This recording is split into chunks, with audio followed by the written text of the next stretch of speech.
What change have you seen over this year in terms of that problem?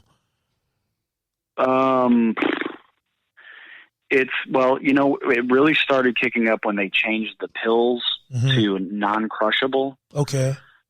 The Oxycontin, oxycodone, they made them so they couldn't crush it and snort it. And so people couldn't get high they couldn't get access to it. You couldn't sell your oxy to somebody for them to get high. So heroin became super cheap, right? Because everybody wanted the pills, right? So now heroin is being introduced, and in order for people to get higher off heroin, they're lacing it with fentanyl. Oh man. That's terrible. And so people take their normal dose of heroin, but it has fentanyl in it, and they overdose. Wow. And one of the real sick, evil things about heroin is that the last time you inject it is the highest you'll ever get off of it. So you have to keep injecting higher doses. So along with these higher doses, then you get one with fentanyl, and then you're overdosed. Yeah. I think we had it was actually in the jail. We had a patient that two people were overdosed in the cell. They claimed their food was laced, but we found out later one of them had some heroin up his butt, and they pulled it out and they got high off of it. But we had to give him 5 nasal applications of Narcan, which is 5 milligrams. So he had 20 milligrams. No, 4 milligrams is what it is. So usually you give somebody 4 milligrams, they wake up like you just threw a bucket of cold water on somebody who was sleeping. But we had to give him 5 to get him to come around.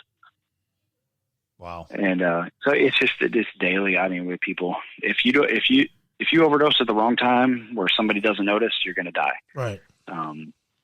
But drug rehab clinics around here are giving out Narcan for free.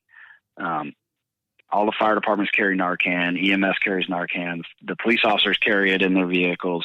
So you don't hear about a lot of people dying from heroin overdoses anymore, but a lot of people are overdosing and getting saved by Narcan. Wow. You're out there and you see this. So let me ask a question. This is just your opinion based on your observations. We have things so good in this country. What in God's name would make somebody want to do that? And okay, 1 or 2, fine. But you're saying it's not 1 or 2; it's a bunch. What would cause a lot of people to just want to do that? Because it's not like, marijuana will kill you. Okay. This is heroin. Heroin really will kill you. Everybody knows it. And it's not a case, well, we need to educate the people more to make them understand that heroin is bad for you. Everybody knows that heroin's bad for you. Everybody knows this. Why do they do it? There's 2 main reasons that I hear of. One of them is the environment that they're raised in, that heroin was just, that's what people get high off of in their household. They don't know what it does to you. They don't know how bad it is. They really don't know. They do know, but they do it anyway. So it's just a complete numbskull, but the other factor is that they got hurt at work and they were prescribed pills, and then they got hooked on the pills, and then the doctor wouldn't give them anymore, so they had to go to heroin for their pain management, supposedly. Okay. Because it goes from pain to an addiction. Right. Okay.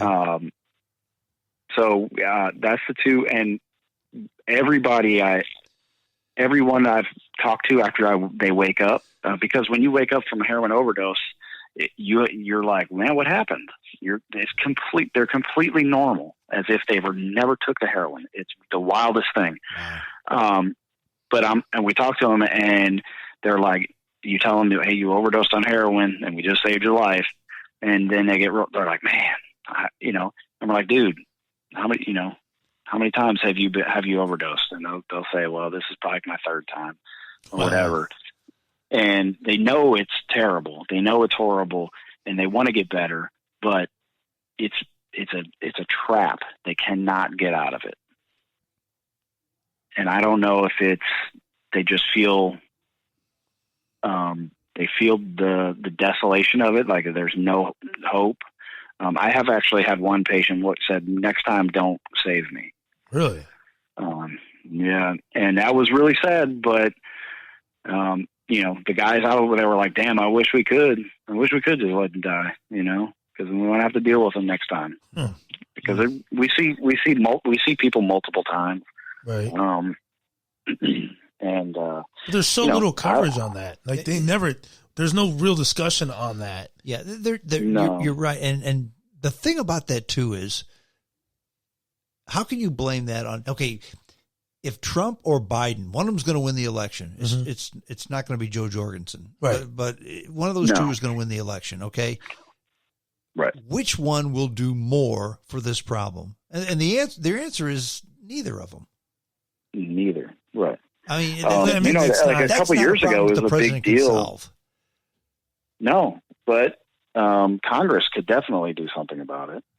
What could Congress do? And I'm asking this legitimately. Well, they could hold the drug manufacturers accountable for getting people addicted to opiates by overselling their pills. Yes. And hold doctors accountable for overprescribing these pills. Now, haven't they done that?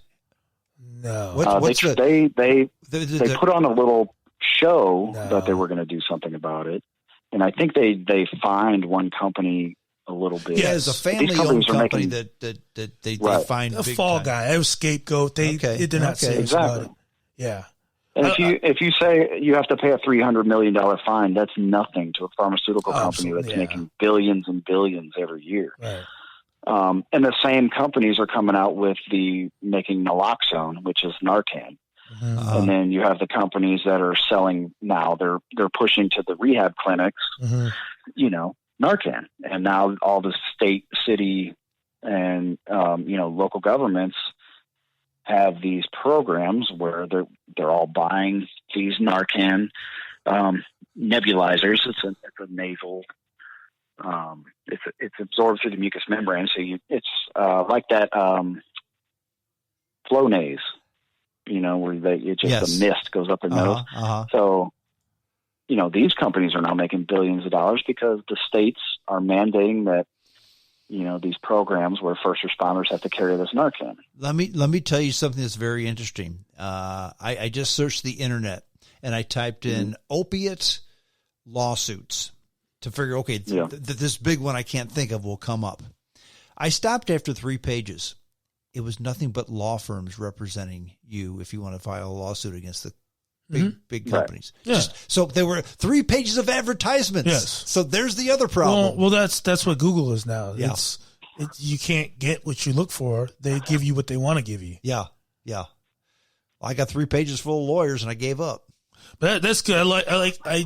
It's good to hear Matt say that because from somebody who's in the field, because I agree. Because you hear all this, the experts. But there was somebody who said on one of my on my page, you should never question what a doctor tells you. Oh, God. And I was like, what? He goes, you're not a doctor. You know how many times people in my family, my friends have been prescribed, and then they found out from another doctor? Why the hell would they tell you to do that? Yeah. I don't know if that's actually, I think, one of the leading causes of death in this country is medical malpractice. It is. Yeah, it is. And to be fair, doctors, to coin a phrase, they practice medicine. They're not gods. They make mistakes, and it's good to question them. Right. Because it's but that also shows health. the amount of people that have health care coverage in this country or that have access to medical care. Right. That's another straw man argument, that, we need more health care for people. We need, you can get out. I pick up people in the ambulance all the time that have zero health care coverage that are getting treated on the ambulance and treated in an emergency room. Right. Well, that's the whole other argument, the whole Medicare for all, which, believe it or not, I'm not against it. But I will tell you this. First of all, you got to tell me how you're going to pay for it. How can we afford it? And the answer is not, we can't afford not to have it. That's not an answer. But let's say a year from now, 2 years from now, we have Medicare for all. Let's just say we have it. But there's going to be some people out there, it's not good enough for them, so they're going to have a concierge program. Okay? Mm-hmm. What do you think the next step is going to be? Everybody needs to have the concierge program because you can't have two levels of service. You can't have Medicare for the people who don't have anything, and then the rich fat cats, they get something better. Everybody deserves better. That would be step number 2, and that's why Medicare for all won't work. I think that name sucks. Medicare for all. I think calling it Medicare for all is it's like the sounds better than Obamacare. What's that? Oh yeah, right. Obama. Yeah, the names all suck. Well, they call it Medicare for all because Medicare is a good thing, right? That's for the old people. Everybody that's 65, they get Medicare. Medicare is a good thing. Medicare is for people for over 65. What they're talking about is just that's some Bernie Sanders talking stuff. Right. What they're talking about is everyone gets health insurance. Right. Okay. So they don't want to call it universal health insurance. They try to come up with because a name. that didn't fly. You have to rebadge it. That one sucks too, though. Yeah. Well, I but you know how we could afford to pay for it. We could easily afford to pay for it if we would just stop our wars in these countries, these useless, immoral wars. Well, it's interesting. How many trillions of dollars? It's interesting that you should say that. You can the say war is good for business, but you can say what you will about Trump. But what's the war he started? None. Zero. That's exactly right. And drone strikes have fallen off the table. There's basically no drone strikes happening. Well, I will tell you, I'll go one step further. A few weeks ago, I drove past Creech Air Force Base. And Creech Air Force Base, that's ground zero for the drones of the world. Okay? Right.